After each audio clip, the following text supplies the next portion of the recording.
So yes, as you mentioned, I go to school here at Cornell, and I'm a biological sciences major with a concentration in ecology and evolutionary biology. So the project that I was working on this summer is actually just a smaller part of a bigger project that I've been working on, where I'm trying to determine which genes are responsible for the biosynthesis of a milkweed defensive metabolite called voruscharin, which is right here. It's a kind of cardiac glycoside, and those are secondary metabolites that inhibit the sodium-potassium pumps in insects or anything that might want to feed on a plant, and essentially kills them, and it makes these plants toxic. So I'm looking specifically at voruscharin because it has very interesting structure. It contains sulfur and nitrogen, which is not typical for most cardiac glycosides. And so if I want to determine what the pathway is, that just makes it a little bit easier. This milkweed has almost 50 different kinds of cardiac glycosides. And so it's better to look at something that's more unique. It's the only one that has them, or are there other cardiac glycosides? Sulfur, sorry, I maybe didn't emphasize. Sulfur and nitrogen. Sulfur would be cool.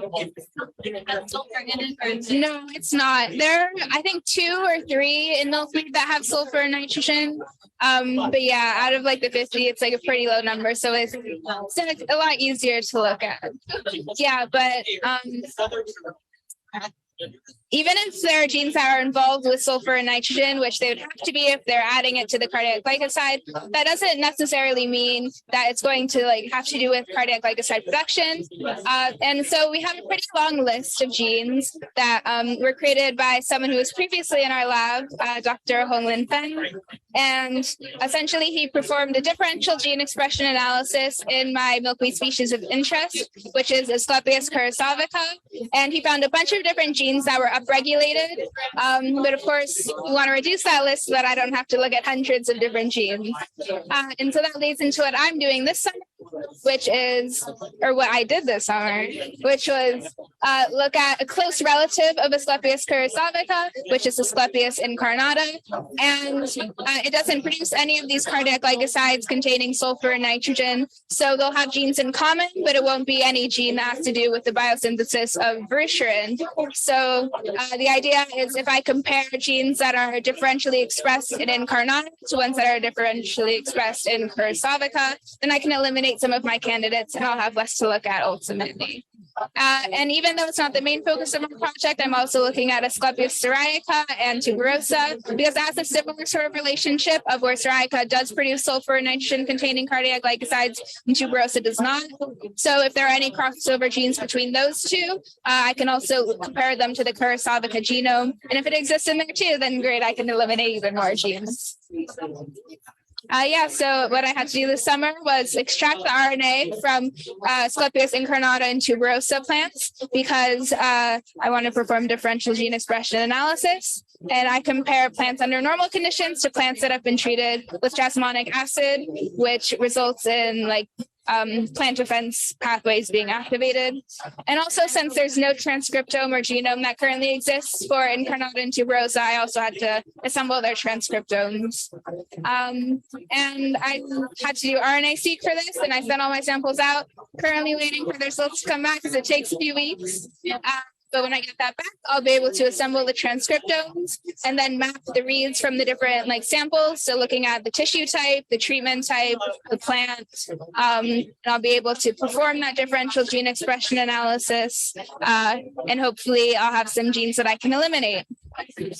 And once I do that, my hope is that once I have my shorter list, I can look at specific genes. And there are 2 different routes through which I can look at them. And the first being gene silencing through RNA interference. So I would create a double-stranded RNA construct containing my gene of interest that I would infiltrate into curassavica. And since when a plant sees double-stranded RNA, it reads that it needs to destroy it. It'll destroy that RNA and any other endogenous RNA. And then I would check to see if there was decreased expression of voruscharin. And if there is, that means that I found a gene that has to do with its production. And then in the other direction, I would do transient expression in a model organism called Nicotiana benthamiana. Where I would, again, take a gene of interest, but this time put it into a plasmid that I would infiltrate into Nicotiana. And since it does not normally produce cardiac glycosides, I would look for production of cardiac glycoside. And that's it. Fun. It looks like you have a lot of work ahead of you.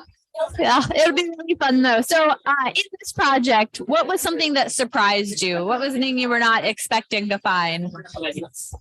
I guess I wasn't expecting it to take as long as it did because everyone was telling me like, oh, it's going to take a while, but I was like, I'll be able to do it. But yeah, it turns out doing library preps for 54 samples takes a couple weeks. It does. Science, you always wonder what's ahead, but then you have to kind of solve. Yep. So with the milkweed, have you enjoyed working with this? It's not a model organism. It's not a model system necessarily. So I think you have to be a little bit more creative sometimes when you work with it. But have you enjoyed working with milkweed? I have. It definitely is not the easiest to work with, but I do enjoy working with it. And it's really pretty. It's nice to look at. Nice to have something pretty to look at. I agree. All right. Well, I think we will move on from here. Thank you so much, Allison, and good luck with the rest of your project.